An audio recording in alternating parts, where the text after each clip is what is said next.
Dan walaupun mungkin tidak ramai dari sudut organisasinya, tetapi kita usahakan bersama lah. Seterusnya, suka saya nak berkongsi juga.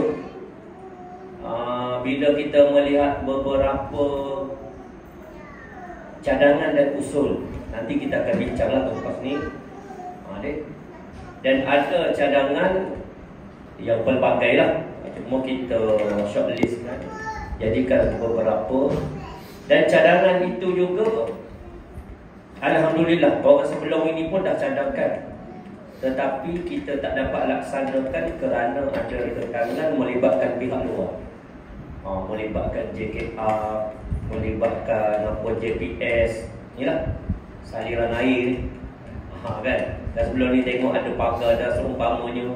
Jadi melibatkan pihak yang kita tidak dapat campur tangan, maknanya melibatkan kebenaran daripada pegawai-pegawai atasan dan juga melibatkan prosedur tertentu. Jadi itu kita harap ibu ayah boleh fahamlah. Dan benda-benda yang berlaku ini telah diambil maklum oleh pengurusan sekreti sendiri.